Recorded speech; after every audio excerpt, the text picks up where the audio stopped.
Hey everyone, I'm Sarah Squires, creator of the Get Caught Ready program and the writer of Evidence Tracker, Preparing for Fact Find, and the Risk Assessment. So today we're going to look at the Preparing for a Fact Find. So hopefully you have already used Evidence Tracker and our guide to communicating in court. These are both available in the Get Caught Ready program for free, but you may have purchased them separately, which is fine. If not, if you haven't used it, that's absolutely fine as well.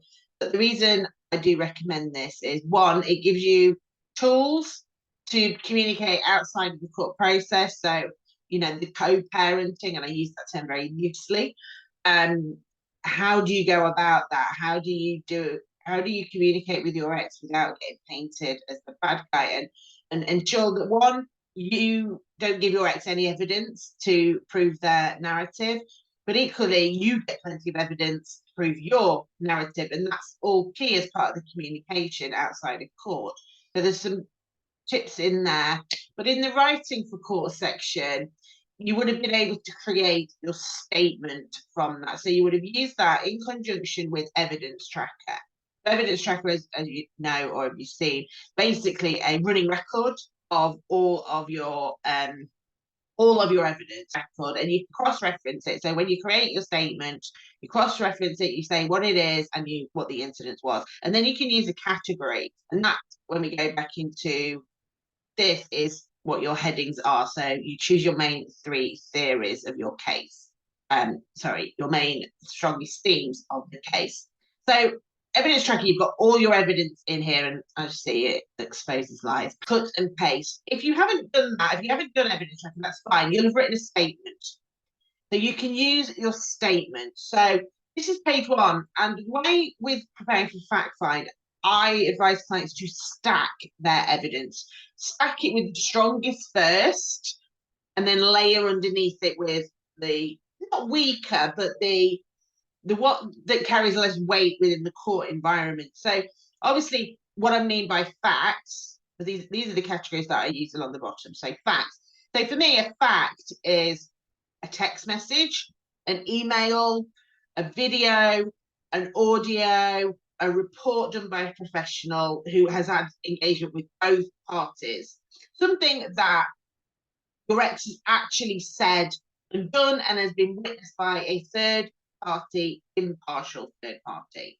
I've deliberately put third party here because that will include like your friends and family.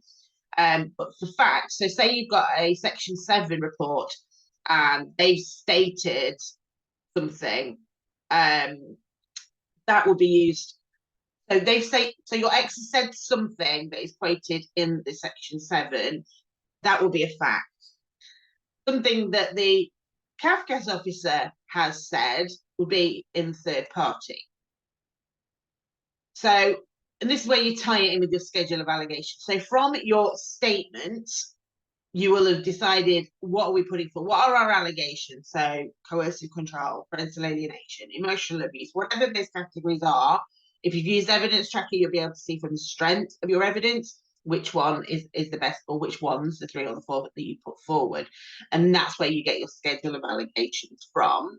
And then you can start adding. So you use whatever page, this is a reference point for you. It really helps for you to be able to go back and check. So let's say on page 3, so a fact would be text message from AA. So just using it, general initials. So that would be for your ex saying,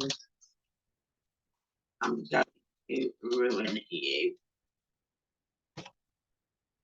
So schedule of allegations. So 1 might be emotional abuse or parental alienation. You might fit into that. So the pattern that I would use to describe that would be threatening behaviour.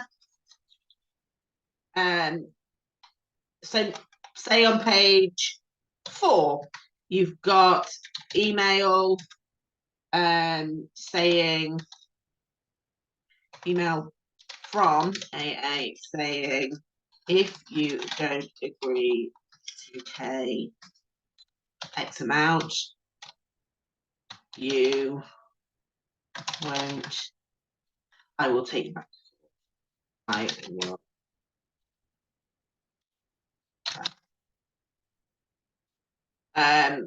Again, that might be your emotional abuse, or whatever it was, whatever it matches with your schedule allegation. Again, threatening behaviour,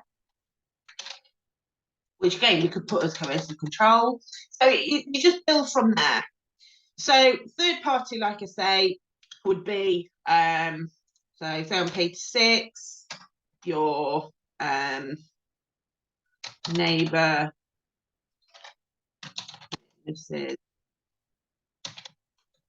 a shouting, screaming at me on date. I would only add stuff like this into the third party thing if you've got a statement from that person. Again, Scott's schedule item could be, say, verbal abuse. Might not be one you're using, but so anyway, there you go. You build it up like that. Supporting patterns. So these are things that don't necessarily fit into your schedule of allegations, but they do provide a pattern of behaviour. So those patterns here, you might be able to take some evidence and find the patterns. So threatening behaviour might be something else. So it might be that they threatened your neighbour. So it wouldn't necessarily go in your facts section because it's not about the children, but it would go in this supporting plan. And then finally, your personal evidence. So anything that has happened to you, anything that you have experienced goes in here. And the reason this is not about them being important, each of them are important, but in terms of the weight of them within the court, this has got the lowest weight because it's just your word against theirs at that point. But it is still relevant when you're stacking it. So just you put everything in all of these. What I've also added, because I've done this with clients in the past, is some key terms and then some legislation for you to be able to refer to. For those of you that are litigants in person, some of this might be relevant, and it might just be a case of you giving you some validation, but you can use that as you see fit. Notes are things like some questions that you might want to ask, and then I've found some evidence here, but you could do this. So these are particularly about child sexual abuse, and there's attachment in there. False memories, some terms are out. False memories, trauma bonding, and then obviously the link to where I've got that from. Again, this is all relevant for your case. If you're a litigant in person, you can use this, but also sometimes you can use it just to show your legal team that this is really relevant, because they might look at some of your evidence and go, I don't get it, I don't understand, that's not important. And you go, actually, if you look at it in this, it's really important. So you can use some of that from them. And then also, a lot of people get accused of making up malicious allegations, particularly around alienation. Now, that might be that you are accused of alienation, but equally, it might be that you're being alienated. And this is just for you to be able to go through and put your evidence down and any other points. So it might be that you're not doing it, but they are, or they are doing it and you're doing the opposite. So it's just a framework for you to be able to do that from. And that's how you build up your statement for fact find. So when you're responding to their allegations, their schedule of allegations, you can use this format.